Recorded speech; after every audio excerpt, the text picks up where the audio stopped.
Hi, this is Brian. Jason. And this is the Perfectly Screwed Podcast, episode 100. I can't believe we're at 100. It's a lot of them, bud. Yeah, I know. Yeah. And it only took us, 3 years now? Well, 2.5. Two. Because we started in November 2 years ago. Because we've done 2 Christmas specials. So, 2 years ago in November. So, it'll be 3 years in November. 2 years in November. 2 years in November. 2 years in November. So, for all of you who didn't listen last week and the week before, we are on Richard Ramirez, and this is going to be part 3 and the final part of him. The final part this of him. This is the third Richard Ramirez? This is the third Richard Ramirez, the final one. I don't remember even doing one. No, you don't remember him stomping the bitch's face? Oh, yeah. I mean, I remember what we were talking about, I guess. Okay. I guess I do remember doing one. I don't remember doing 2. Yeah, we did 2, 98 and 99. No, he's a psycho. Yeah. At a certain point, okay, we were talking about how he killed a chick. For all of you who don't remember, tied her up and raped her in front of her son. And at this point, they were kind of catching him in Los Angeles, so he kind of knew that. He'd been following the media coverage of his crimes. So not only was he doing these crimes, but he's watching the TV to see if he was on it. Because, chick he ties up, did he kill her? No, he didn't kill her. Her son untied her after he left. And, how old was the son? 3-year-old. He tied the son up.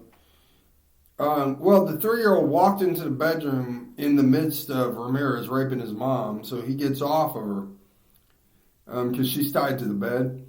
And he ties the 3-year-old up in the corner so he can watch and continues to rape the mother. I mean, it's just... Damn. Yeah. Just, oh my God. I mean, that's nuts. So he's following the media coverage, and he leaves Los Angeles and heads to San Francisco because, he thinks they're catching on to him. So in 1985, in How far August... is San Francisco from Los Angeles? Like 4 to 6 hours, something like that. Maybe even 8. It's pretty far. It's a good distance, yeah. I mean, you can look it up to be exact, but I know it's anywhere between, I think it's like 6 to 8 hours. So on August 18, 1985, when he got to San Francisco, he entered the home of Peter Pan. Dude, what? 6.5 hours. Yeah, 6.5 hours. Los Angeles. Yeah, see, I told you it's between 6 and 8. What? Wait a minute. Yeah. Right. He entered the home of Peter Pan. Peter Pan, yeah. No. Yes. That's not somebody's real name. Yeah, Peter Pan. 66-year-old Peter Pan. Spelled P-A-N. P-A-N, yeah. Peter Pan. You're making that up, dude. I'm not. So he goes to San Francisco. Uh-huh. And now he's breaking into the house. Of Peter Pan. Of one Peter Pan. 66-year-old Peter Pan, yes. So what next? He rapes Tinkerbell? No, his wife's name was Barbara. Her name was Barbara Pan. No, it was Wendy. No, it was Barbara. She was 62. Bar Pan? Barbara Pan, yeah. Bar Pan. Peter and Barb. Old Peter and Barb. So, that's insane, dude. Peter Pan. Yeah, he was 66 and Barbara was 62. So he shot Sleeping Peter with his .25 caliber handgun. It's not funny. It's not funny. It sounds like a Tim Burton version of Peter Pan, dude. Like, you know what I mean? He shot the Sleeping Peter. Real dark and scary version of Pan. In Creeps Over You can't kill him. He's in Neverland. He is now. Yeah, he is. Shot. Yeah, he is. Anyways, Peter was shot in the temple with .25 caliber handgun and killed him instantly. So yeah, he's definitely in Never Neverland. He then beat and sexually assaulted Barbara before shooting her in the head and leaving her for dead. At the crime scene, Ramirez used Barbara's lipstick to scrawl a pentagram on the wall and the phrase "Jack the Knife" in the bedroom. Why Jack the Knife? Yeah, he wrote "Jack the Knife" with her lipstick and then drew a pentagram under it. He's all fucked up on drugs. Yeah, he's seriously right? gone. Yeah. Oh, yeah. He was a serious cokehead, dude. I mean, seriously. Yeah. Because that doesn't even make sense. No, that's just random shit. Come on, bro. That's obviously the coke taking over for a minute. He was like, Jack the Knife. That's the best idea. Yeah. I mean, you're going to go grab her lipstick, draw a pentagram. You're going to go to this trouble, and that's the best you got. Yeah, Jack the Knife. Jack the Knife. All right. Okay. And then so he left another shoe print at this crime scene, of course, because he's leaving shoe prints everywhere, and it's the same shoes. It's not like it's not hard to connect these crimes. I mean, he uses the same guns. He leaves the same shoe prints. I mean, it's almost like he's doing it on purpose. Yeah, almost like he's teasing them. Because he's going to watch on the news, and he wants to make sure that he knows it's his crime. Well, not only that, but the shoes he was wearing was Avia shoes, and they were very uncommon Avia shoes at the time. So, like, there's not very many pairs, so they know from the shoe prints that it's got to be the same guy from L.A. Upon the discovery... Only 6 of them, upon the discovery of the shoe prints, they found out that only 6 of them existed in that size in the United States. 6 pairs in the United States existed. Are you shitting me? No. And only one pair of those 6 in that size 11.5, which was his size shoe, only one pair was shipped to the state of California and was in Los Angeles. One fucking pair. Yeah, they tracked down all these pairs of shoes. 5 of them were shipped to Arizona. 1 pair was shipped to LA. I don't know. I mean, I don't understand how this dude gets a hold of such a rare shoe. He just happened to buy the rare shoe in what the fuck, bro? And then he leaves the prints. Is it because they're so cheap? I don't know. Or, like, I can't imagine he's out there buying the best fucking pair of shoes you've ever seen. No. But that's what it would seem like. That is some bad luck. Like, have you ever noticed 6 pairs? Yeah. Have you ever noticed serial killers have really bad luck? That's how they get caught. Look at Bundy. Of course. Blows a tire while he has his murder kit in the back. And the cop pulls up behind him and goes, yo, dude, what's with the tire? Well, yeah, but they also, a lot of them have a lot of good luck, too. Yeah. Well, I guess if you want to call it good luck, but you know what I'm saying. I'm baffled by the shoe thing, though. I can't wrap my mind around there only being... I mean, even... You go to fucking Walmart, dude. They have 6 pairs hanging. Well, this is the greatest part. Hold on, I haven't told you the greatest part of this whole fuckatard here. It's fucking crazy. So he's in San Francisco. He leaves his shoe print. The detectives go to all the trouble to find out that only 1 pair of shoes was sold in L.A. Okay? Then they match the ballistics and the shoe print to the guy in L.A. so they know it's the same serial killer, right? So detectives go to all this trouble. The next day, the San Francisco mayor, Deanne Finstein, just releases all this information, including the caliber of the gun and the fact that they know who the shoe belonged to and there was only 1 pair. She released all the information the detectives worked on in a press conference the next day. Really? Yeah, on California News. Yeah, told everybody in San Francisco, hey, we found this guy. We found the shoe. We know it's only 1 in L.A. And by the way, this is the gun caliber he's using. Good job, guy. Good job. But they don't. Do they know his name at this point? Well, they knew that he was following the media coverage. That's why he went to San Francisco. So the detectives were severely pissed because now he you're knows. giving right Yeah. now he knows what the fuck is going on. Right. And also at this point he could destroy evidence. Right. Yeah. And Ramirez, who had indeed been watching the press conference, dropped his 11.5 ABS sneaker over the side of the Golden Gate Bridge that very night. Of course he did. He's like, you know what, fuck this shit. Yeah.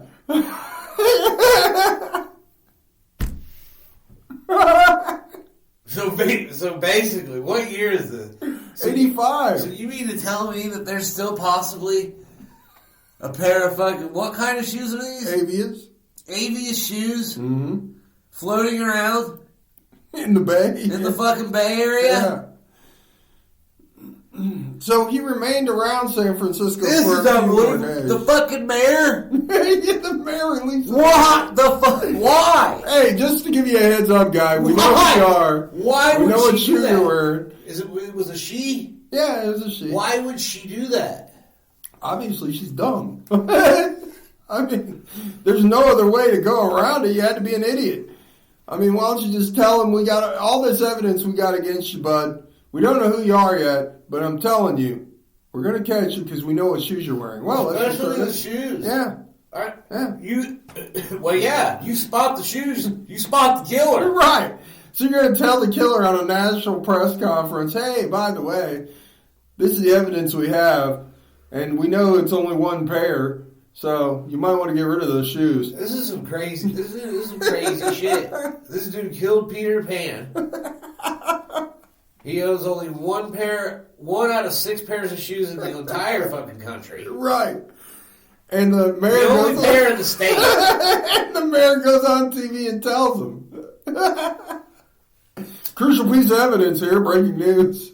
Oh, by the way, Yeah. because I doubt he's listening. Yeah, I doubt. I'm pretty sure he's not listening. 'Cause Yeah. we know the motherfucker killing people has The only pair, only pair of fucking Avis shoes in the goddamn state. Yeah, we even know the color. So, He pitched him in the fucking over the bridge. That's awesome. yeah. So he goes back to LA August 24th in a stolen orange Toyota. That very night, he arrives at the home of 45-year-old James Romero Jr. So this is like 2 days later after he killed this couple in San Francisco. And he went where now? Back to LA. Okay. And Might as well. yeah, might as well. I mean, it's getting hot in San Francisco now. So he goes to 45-year-old James Romero Jr.'s house. He had just returned from a family vacation in Mexico. And Romero's son, 13-year-old James Romero III, happened to be awake while his family was asleep. James went outside of his house to retrieve a pillow inside of the truck, which was locked. When he was outside, he heard a rustling noise. Assuming it was an animal, James went to investigate the noise, but didn't see anything ordinary. James then went into his garage and began working on his mini bike before he heard Ramirez's footsteps outside the house. Knowing that it had to be a prowler, James saw Ramirez through his bedroom window. He went and woke up his parents. Ramirez fled the scene. James then raced outside and noted the color, make, and style of the car that Ramirez was driving, as well as a partial license plate number. So he obviously called the police. Not that it matters at this point because it's a stolen car. So, and Ramirez just keeps dumping and stealing new cars, so, you know. So, right after this, Ramirez decides to drive down the road there and break into the house of another guy, Bill Carnes, age 30, and his fiancee, Inez Eckerson, age 29. He went through the back door. He went in the couple's bedroom. He awakened Carnes when he cocked his .25 caliber handgun. He shot Carnes 3 times in the head before turning his attention to Erickson.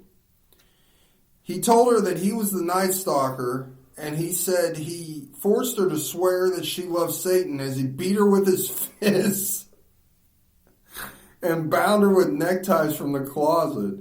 I don't know why I was laughing. God, dude. Jesus Christ. It's one This of those dude things. is nuts. So after stealing what he could find, Ramirez then dragged Erickson to another room and began raping her. He raped her repeatedly and then demanded cash and jewelry. And he made her swear again to Satan that there was no more cash or jewelry in the house. Before leaving the house, Ramirez told Erickson, "Tell them that the Night Stalker was here. That you were raped by the infamous Night Stalker." Oh my God. Be proud. Dude, but it's crazy. Like, he just gets it in his mind. But her boyfriend survived his injuries. Those 3 shots to the head. No shit. Yeah, they got him to a hospital and he survived. Because he's at the Romero house, Mm-hmm. right? Gets fucking spotted. Mm-hmm. Jumps in a stolen car. That's not enough to deter him. He's going right down the fucking street and just finding another random house. Like, it's all random. Now, what's even crazier is he was barefoot. Well, of course. And he left a footprint outside the house. This dude, like, loves leaving footprints. So she gave a detailed description of Ramirez, and they obtained Ramirez's footprint from the Romero house. They found the stolen Toyota on August 28th in Los Angeles, and they obtained a single fingerprint of Ramirez's from the rearview mirror. The fingerprint positively identified Ramirez to the police. He was described as a 25-year-old drifter from Texas. He had a long rap sheet. In fact, they described the print that they found on the car as a near miracle, as the system used to identify him was just recently installed, as well as the fact that the system contained the fingerprints of criminals born after January 1st, 1960, only a month before Ramirez was born. Wow. If it had been a month later than that system, or if they had installed it a month later, they'd have never caught him.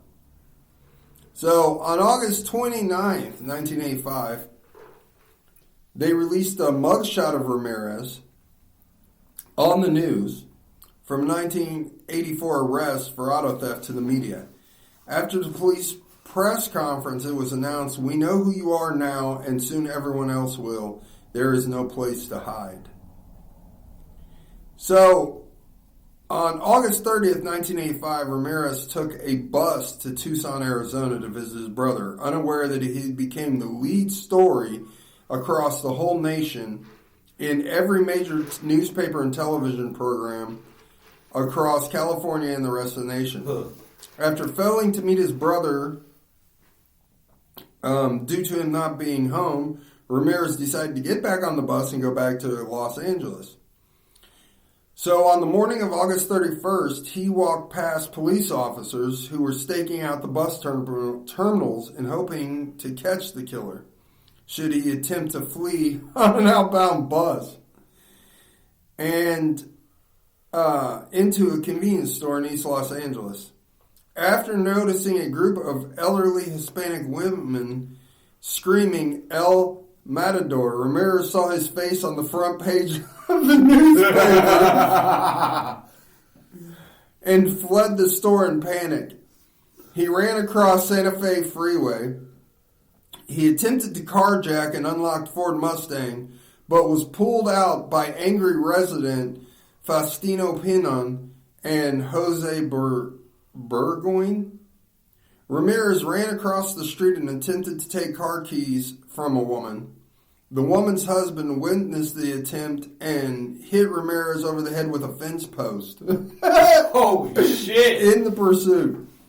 Then a group of over 10 residents formed and chased Ramirez down on Hubbard Street in Boyle Heights, the group of citizens forced and held Ramirez down and relentlessly beat him repeatedly until the cops got there.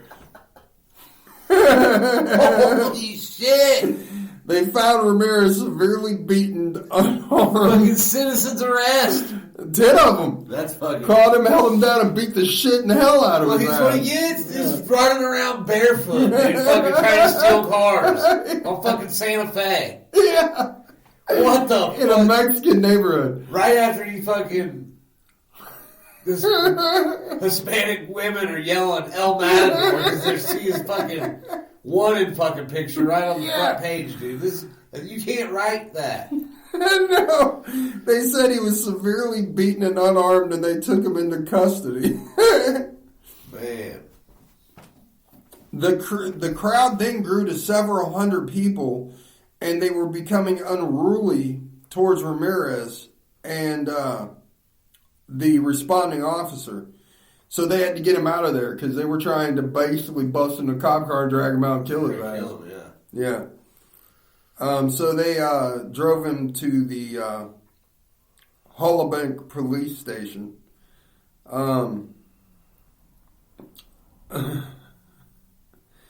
So on September 20th of 1989, which was 4 years later, Ramirez was convicted of all 43 charges. 43. 13 counts of murder, 5 counts of attempted murder, 11 sexual assaults, and 14 burglaries. Wow. During the penalty phase of the trial on November 7th, 1989, he was sentenced to death in California's gas chamber.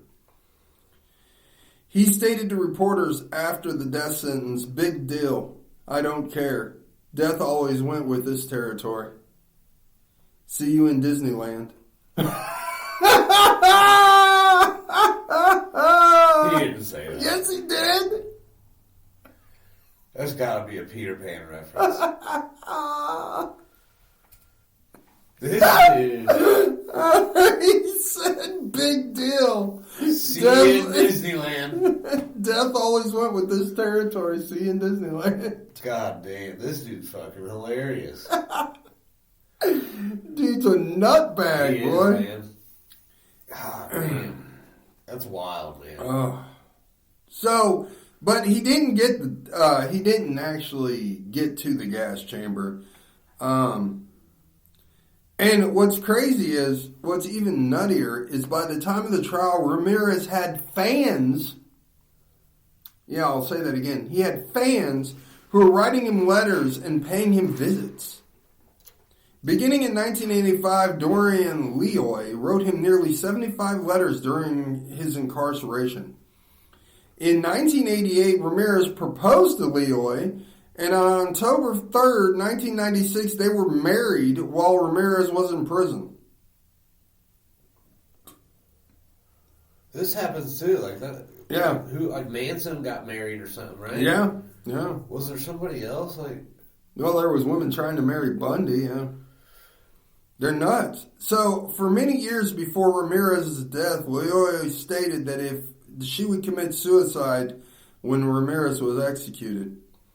But then Leoy finally divorced Ramirez and broke ties with him in 2009 after DNA confirmed he had raped and murdered the 9-year-old girl, Mi Lung. So raping and murdering old women and all the other people, that's perfectly fine, but she draws the line at 9-year-olds. Yeah. So we see there was a limit. There's the right. Yeah, the boundaries. But Ramirez never actually was executed. He died in 2013, and he was actually engaged again to a 23-year-old writer at the time. Nice. But yeah, he died of B-cell lymphoma, which is lymphoma. It's like leukemia. He died of complications of B-cell lymphoma at Marvin General Hospital in California in 2013. He had also been infected with hepatitis C viral infection at the time. They found out he had Hep C and his body was ravaged by the chronic substance abuse. So there you go. There's Mr. Ramirez, Mr. Crazy Ass. That dude was gone, boy, gone. I mean, just beyond gone. Yeah, he was. I mean, like you said, he didn't even plan his crimes. He would just randomly go down the road and see a house and go, why not? Yeah, he was just. Yeah, why not? All impulse. All impulse. 100%. And then he ends up getting almost beaten to death. Yeah, yeah. Actually, he should have been beaten to death. I'm sorry. I mean, why not let him? Yeah. I mean, at that point, why waste? Dude, they spent $1.8 million on his trial. They could have spared the state of California all that money by just letting them guys just have at him. I mean, 100 Mexicans would have took care of that problem. they were raring to red. I mean, he was almost dead by the time the cops got there. Yeah. 10 of them beat the shit in the holy hell out of him. Yeah. With fence posts and everything else. So, shit. He's lucky the cops got there when they did, or those 10 guys would have ended it right there. Yeah. They would have smashed him. I mean, they said he was beaten so badly they had to take him directly to a hospital before they take him to jail. Yeah. He was bleeding from his head and his ribs were broke and everything else. So, they should have just let him finish it. Yeah, he was man. Yeah. I mean, a terror. Yeah, there are a few people we've talked about on this podcast that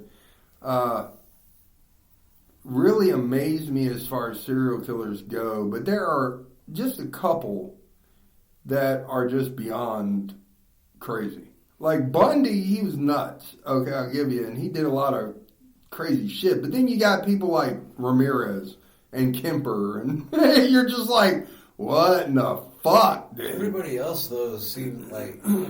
I mean, Bundy seems almost normal compared to these two people. I mean, they had like a rhyme and reason to what they were doing. This is like just a coked out fucking crazy lunatic, dude. Just running crazy through the streets. Complete coked out psychopath. I mean, random fucking houses. Yeah. He's the reason why you have to lock your fucking door now. Oh yeah, yeah.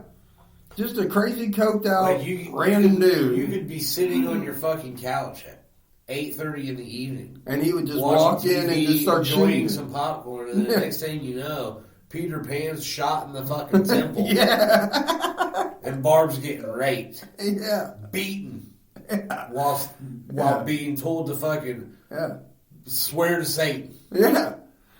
He's the reason you got to put deadbolts on your door. People like that, yes. Because you got crazy coked out of individuals that will just walk in your house and kill you. Yeah, and that's fucking crazy to think about, man. Yeah, but it's true. Because... Well, look at the one lady. He just jerked her out of the car and fucking killed her in the middle of the damn street. Yeah. Didn't even take the car, just ran away. Just to think about something that random happening to you, you know what I mean? Yeah. That's just unbelievable. Yeah, and to him, it didn't matter. Like, he had no... That was why he was so hard to catch to begin with. There was no, pattern to it. Right, yeah. It was just, like you said, completely random. Like, Bundy, it was kind of the same chicks, same type of women. Yeah. You know... They had a philosophy about it. Right. Kemper, same type of women. You know, the victims were the same. This guy just, whoever happened to be around at that time, hey, you're getting it. Yeah. Whatever house I happen to walk into today, just, look, their lights are on. Let's go in here and kill and murder these motherfuckers. Yeah. Just complete, that's a complete psychopath right there. That's not even, that's like. It's hard to imagine. Yeah. Well, anyways, this was our episode on Ramirez. Hopefully you liked it, and we will see you next time. Later.